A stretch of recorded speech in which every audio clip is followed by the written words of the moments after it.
And it angers me. People go, it was like a modern day gold rush, and we decided to take advantage of it. Do you know what you had to do if you wanted to take advantage of the gold rush of 1849? Do you know what was required of you as a person? Well, you had to most likely leave your family and walk across the country. And pretty decent chance you died.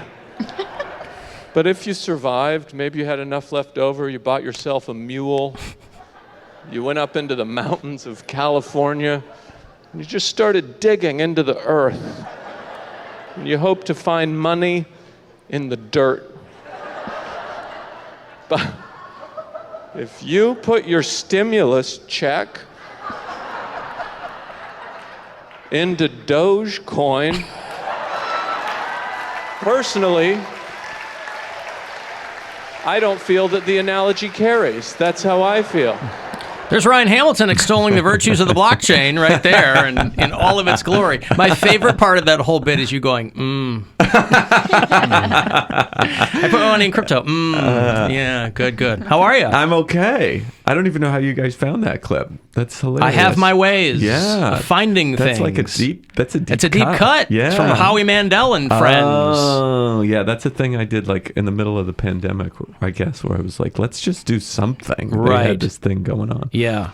I know you're a BYU guy, right? Or like a Idaho guy? I graduated from BYU. I grew up in Idaho. But did you come up in Seattle? We were talking to Andy Haynes last week. Oh, really? And I was trying to think like of who the Seattle people were. He said Jeff Dye. I always think of Kyle Cease, but I didn't know. Yes, both of those guys. I spent a year in Seattle early on. So I moved to Seattle. I started in Salt Lake City, but I moved to Seattle right when I started doing comedy full-time for a year, which was kind of an odd move. But I got a lot out of Seattle. But I was just there for a year. But was it just because at that point you're kind of like, I mean, you're not going to blow up in Salt Lake City, but I mean, it's the biggest thing around. And was it just like, well, Seattle's right there. Yeah. I'll hone something before I go elsewhere. I was kind of in this place where I was doing a lot of these one-nighter gigs, and a lot of them were booked out of Seattle in the Northwest that I had connections to, and I had a couple connections in Seattle. And I wasn't getting on stage every night, and I just thought, I need to go to some place I can get on stage every night. Right. And I wasn't prepared to go to New York or LA. Right. And so you had the wherewithal to go, I'm not ready to do that yet.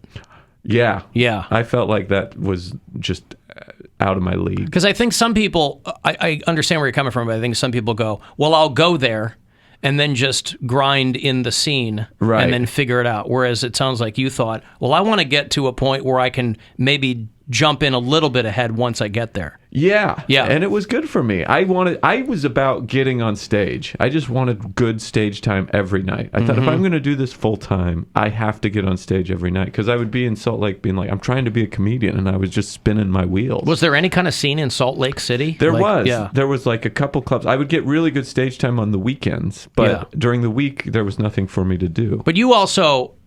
I don't know if you bristle at the term clean comic, but I mean, nobody's going to... Bill's mother is very excited when you're in town. Oh, yeah. She's like, get me Hamilton tickets, the white one. But that's arguably harder to do, because it's, even if you want to really like burst out of something, the skill comes from the not doing that, I guess. Well, thank you. I mean, I don't bristle at it. It's just the way it's always kind of come out of me, And a lot of the idols that I looked up to worked in that way. Yeah. It's just, I feel I'm kind of lucky, because that's naturally what I was always inclined to do. I'm not changing myself to be that way. I always think of I know you get a lot of the Seinfeld comparisons, but I always think of the Jerry Seinfeld analogy that he made a long, long time ago, where he talked about, he's like, it's not that I find any of those words offensive. He goes, for me, it's solely that I don't want it to impact the writing of the joke. Yeah. He goes, it'd be like if you were in automobile racing and you cut across the infield. Yeah. He's like, you get there faster. Yes. But the point is to go all the way around. Right. I just love that analogy, because it's like, when it comes to the writing of things, it's like, you can jump right to something, but you might miss a whole bunch of other things that you didn't flesh out. Yeah. I mean, but look at how it's like made his career just suffer. That is true. Yes. Really, if only he just dropped some F-bombs. Yeah. Could have done something. Yeah. I opened for him, and I've seen it, how much he suffered in his career.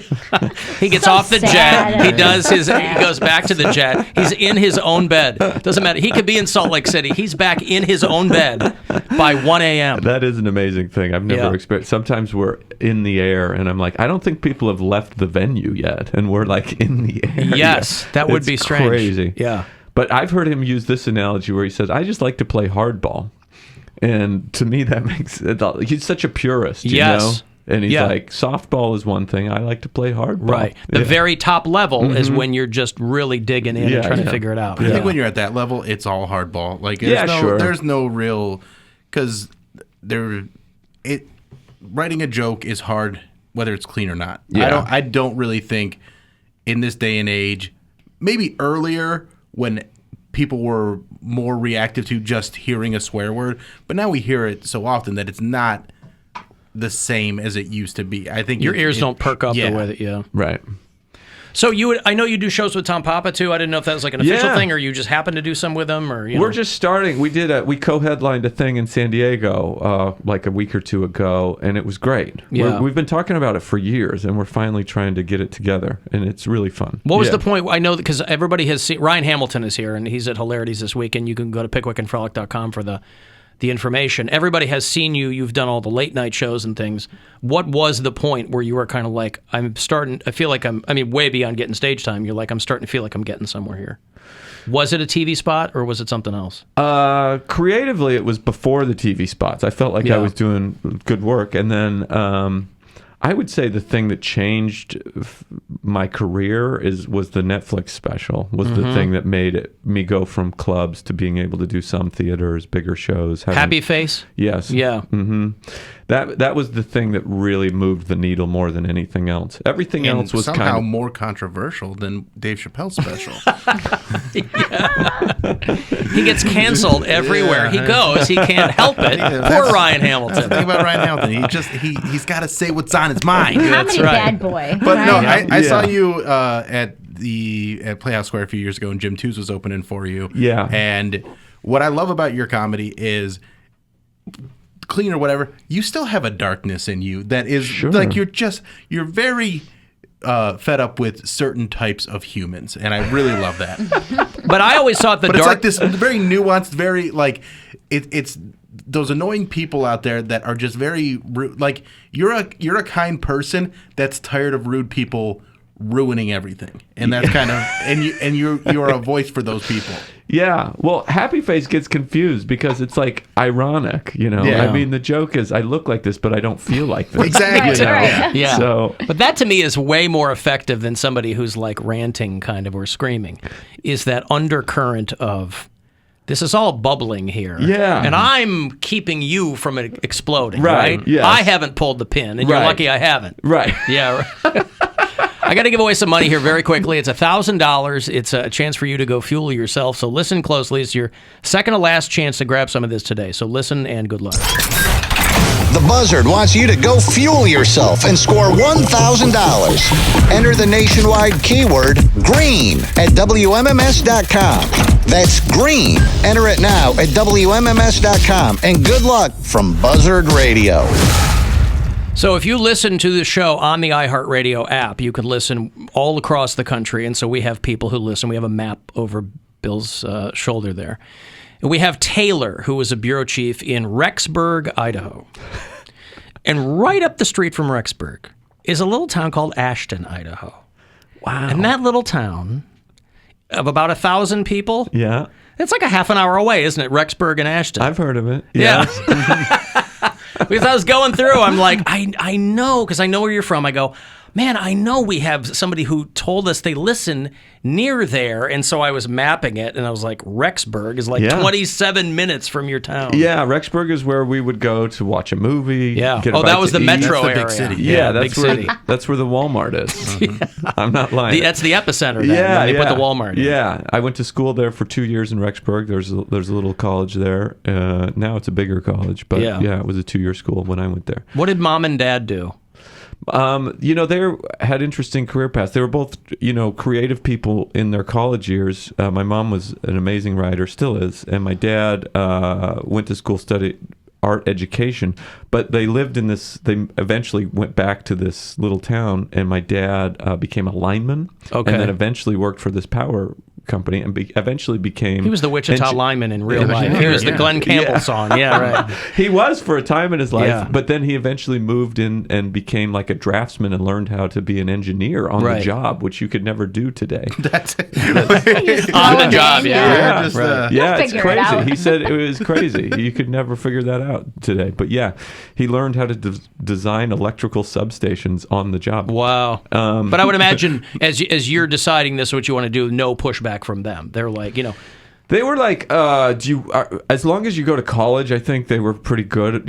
Since I had a degree, That was what they wanted, I think yeah. it was like, you're okay to take some risks and Right. do this. But I think eventually, when they saw things going okay, they were happy because they were creative people too. did you do that because they were like, just go to college and get something? Or were you still, even at that point, like, well, I think I want to do stand-up, but I don't know if I'm ready to make the leap yet, or... Yeah, I never really thought of it as a career till after college. I mean, Right. it was always in my head. I was always doing it. Even when I was 18 and I was like studying to become a broadcast major, I decided like we put together some stand-up shows. It was just like I was always kind of on the fringes of it. Right. And then I lost a job out of college, and that's when I thought, okay, I'm going to try this. If I don't do it now, step on the gas. Yeah.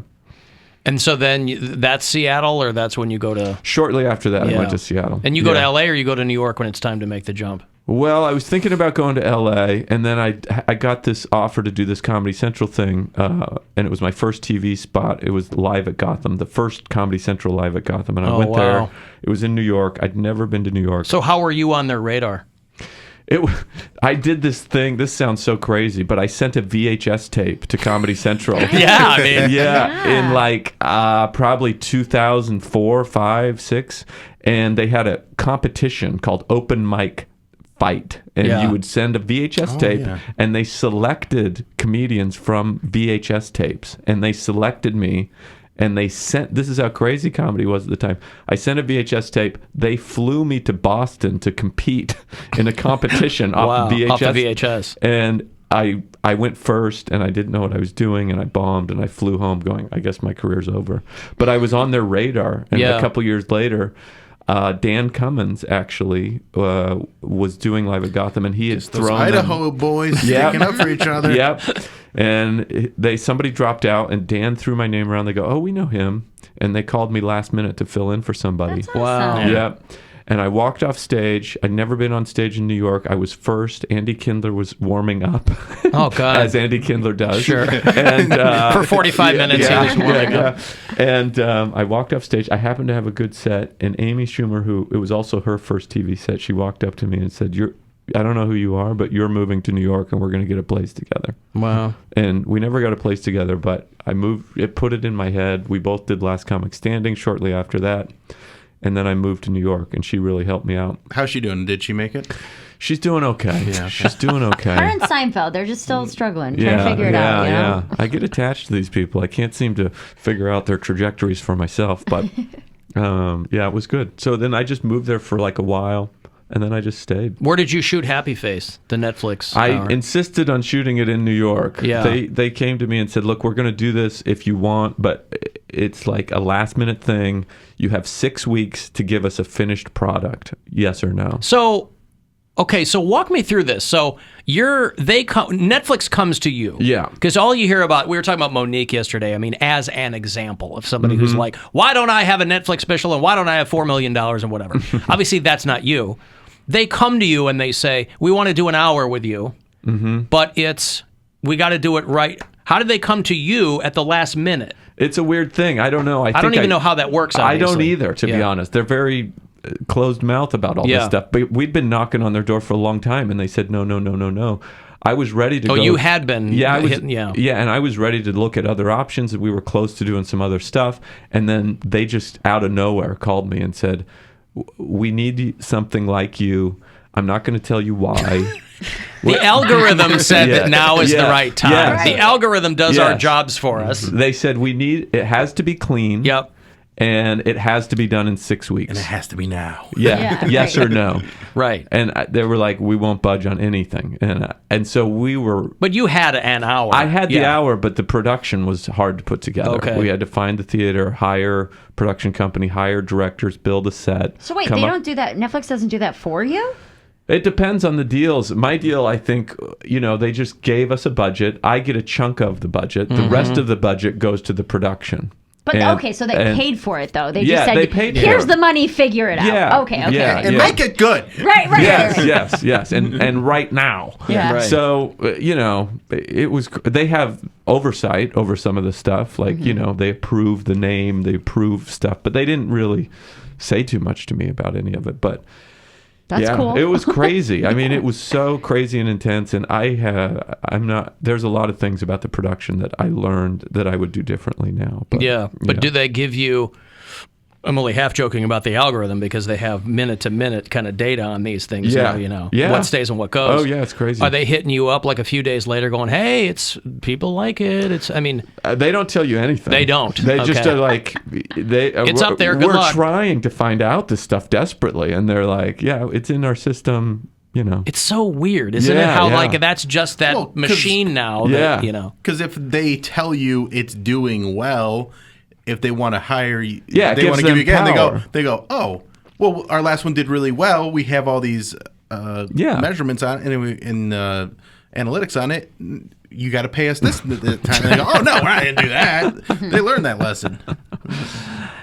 yeah. It's an interesting thing. It was an interesting thing to go through. I learned a lot. I was going to say it was probably just a good experience. Yeah, I learned a lot, and it also helped me a lot. And I'm proud of the material. No, it's a great special. I like the material. Top to bottom, hilarious. There's so many things I would change about the production, but I like the material a lot, and I'm proud of it. But with the production type stuff, that's stuff that, as the artist, you think about it way more than the people that are consuming it. Yeah, I know. And as someone that has watched a ton of comedy specials and produced them and done all that stuff, watching yours, like there wasn't one thing I was watching and being like, well, I would change that. I feel like it's a very solid special from a production standpoint. So like even though you're in your head about it, to the regular viewer, they're not thinking about it. Well, thanks. Have you written and or pitched a series for yourself? Yeah. You seem like a guy where they go, man, we could really do something with your look and your style and your, Yeah, I'm always working on stuff. I've gotten close to. I've pulled out of things that I didn't like. I got close to, and at the end, I was like, I don't think this with is Roe the v. thing. Wade. 2.5 Men. Yeah. No, after my special came out, there was a lot of people who came out of the woodwork and said, your special sells a very specific show. And it was like me in New York as a fish out of water. Right. And so we did a lot of different versions of that, but everything I came across was like, I think we've seen this. We've seen a comedian struggling in New York like so many times, or another person. And it wasn't the show that I connected to, that I wanted to do. I think the twist on that would be the comedian that is the fish out of water that's thriving in New York. Like I never, you've been in New York for quite some time now, and the one consistent thing is if you bring up Ryan Hamilton, everybody goes, I love that guy. And like, I don't know if you can make a great show out of that, but I feel like it could be like the Ted Lasso of comedy, like stand-up comedy, where it's like for once, it's just an inspirational feel-good story. Well, because Crashing was kind of ish but they could do something with you. There's been opportunities. It's kind of on me lately to like really push it, and you also hope that it finishes the way you felt about it when it starts. Yeah, that's the for thing. a series. You there's pretty a lot much of cooks. lose control, right? Yeah, and I was starting with some ideas that I wasn't 100% on, and I just pulled out because I was like, if I'm not in love with this 100% right now, it's better because I feel like you don't get a lot of swings, and I was like, I don't want to use my swing on something that I've heard iffy on. Mm-hmm. Yeah, it's like I would rather fail in the thing that I really want to do. Right. Yeah. Def Comedy Jam. Yeah. Please go on Def Comedy Jam. I think you would destroy. Yeah. I think there'd be an initial shock, and then you'd get into it, and then people would be like, "This is awesome." I'm open. Just Give me a call. I don't think they've thought of me yet. You and Cat Williams need to do a series Yes. together. I think He's that's doing Buddy arenas. cop movie. Look, man, this guy's doing arenas and he's still like figuring it out on stage. Yeah. Good for him. Yeah. Ryan Hamilton is in town this weekend to do Hilarities right downtown. Happy Face is the hour on Netflix, which is very funny. Ryan Hamilton Live is the website, and just Ryan Hamilton on social media. And it's always good to see you. Thanks for great coming to in, see man. you guys. Thank you so much. Absolutely. Yeah, appreciate it. Let me take a break. We'll be back after these. 35192 if you want to text for anything, and you can listen anywhere on the iHeartRadio app.